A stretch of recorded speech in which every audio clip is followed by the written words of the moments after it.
to be talking to a whole lot of guests in the next hour on the Jane Dutton Hour. We're going to be looking at the human rights abuse that I mentioned. We're also going to be looking at the legal aspects of what is going right and what is going wrong in this country. The fact that people actually have to come and take to the streets in order to be heard is not acceptable. They've been rocking up since 3 o'clock this morning. 72 organizations are behind today's event. What they want to do is to stop business from happening in South Africa. They focus around the Johannesburg Stock Exchange in Sandton. It is pretty much under lockdown for the rest of the day. The organizers have been telling me that they're going to be handing over a memorandum at 10 o'clock this morning. What they want is for a 2% tax to be imposed on all businesses listed on the JSE.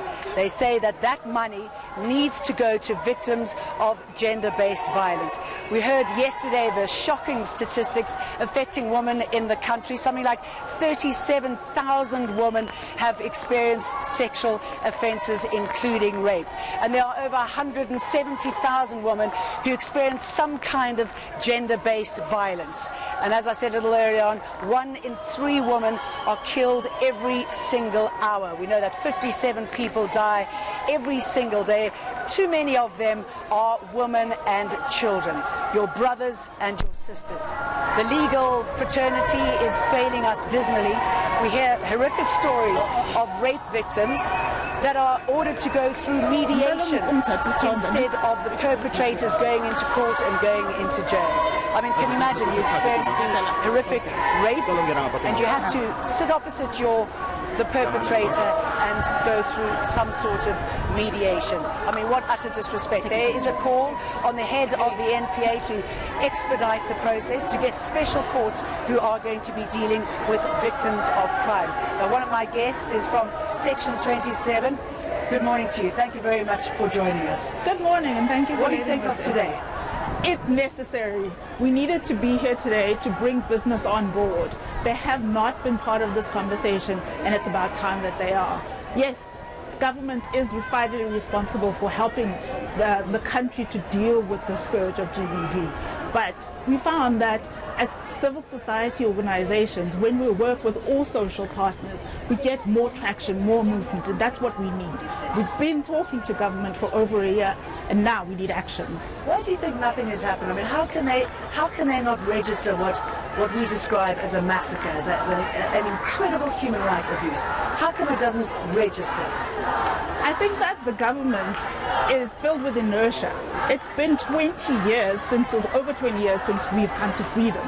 And there's just the wheels are moving far too slowly, and that is bureaucratic systems. I mean, we come across systems in our work in basic education and in health, and we find the same resistance. We find that people really have got no political will to make the change, and that's why we as civil society organizations get involved, because we can show that when you work together and when you address the systematic issues, that's when you get change. Tell us what you are seeing and hearing on a daily basis. We work with basic education and health. We actually do workshops around sexual violence with children. And one of the things that really touched my heart specifically was a case of a child who had been assaulted at school by a teacher. And we found that the basic education department was resistant to even listening to this child, to taking the case forward. They actually tried to intimidate the parents to stop the case going forward. And we insisted that the child is heard and is believed. And this is what women are asking for here today, is that we just believe women. And when they come to a report, that their cases are taken seriously. And that's what we are seeing in education and in health, obviously. Gender is a big issue around the work that we do in relation to AIDS. And so this is why Section 27 got involved with the movement and with the Sandton shutdown today, to make sure that both government and business address this scourge. And there's several things that could be easily addressed, couldn't they? I mean, the fact that many of the victims have to face the perpetrators of the crimes through mediation is archaic and barbaric, isn't it? I mean, that sort of thing has got to go. And what do you make of the calls of the head of the NPA to tighten up the process? Well, we fully support the prosecutions of perpetrators, absolutely. The thing that our laws are already in place. I mean, there is very harsh sentences, but magistrates and judges are not implementing it. So that's why we're calling on them. The law, the system has to be responsive to women. We've got to put the survivors first. Well, thank you for your attention to these children and these sufferers, Section 27. Let's go over now to Slindile Masekane. She's my colleague. She is in the crowd there behind me, and she's been getting some of the stories. What are you hearing, Slindile?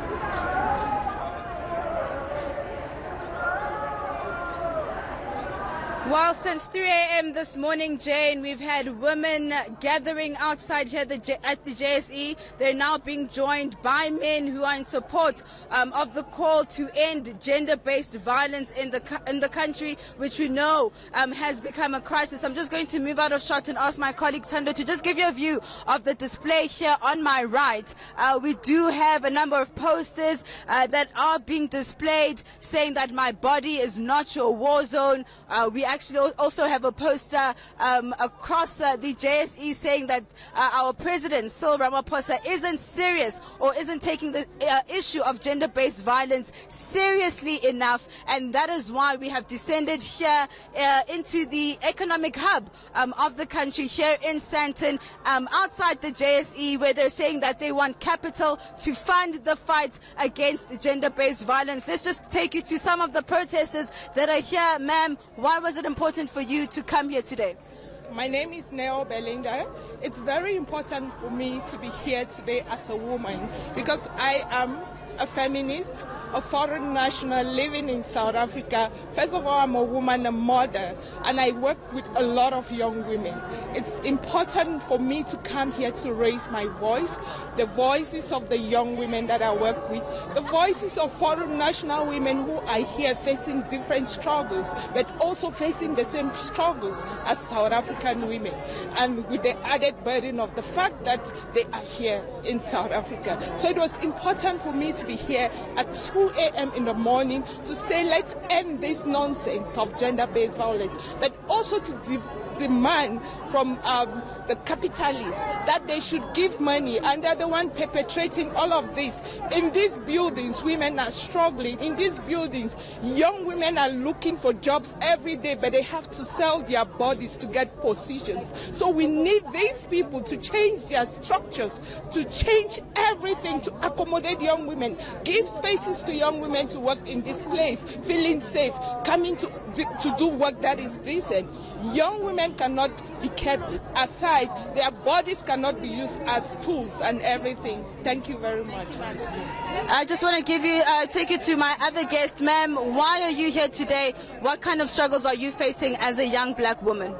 As a young black woman, to be quite honest, I feel it's a crime to be born as a young black woman. Number one, our justice system is failing us. It is now up to us as women to stand together, as the youth to stand together, to say enough is enough. It's our young ladies that are struggling out there. It's our young women that are being affected. At the end of the day, they are being raped, they are being abused, and nothing is done about it. It's because the justice system does not care. Our government is failing us. If the government is supposed to be funding us, where is the money going? Why is it not coming to us? Why is it not supporting us? As young people, we need a lot of things. And I feel it's very unfair because every time when the government talk, the structures and policies that they have, they say that young people, we give them this and this and this. But where are all of those things they are preaching? We do not see them. They should bring them to us. They should be visible. They should act on their words. I am here today to say I'm a girl child. I am taking a stand. Enough is enough. To my sisters, to our coming siblings, enough is enough. We cannot take this violence anymore. We cannot. Thank you so much.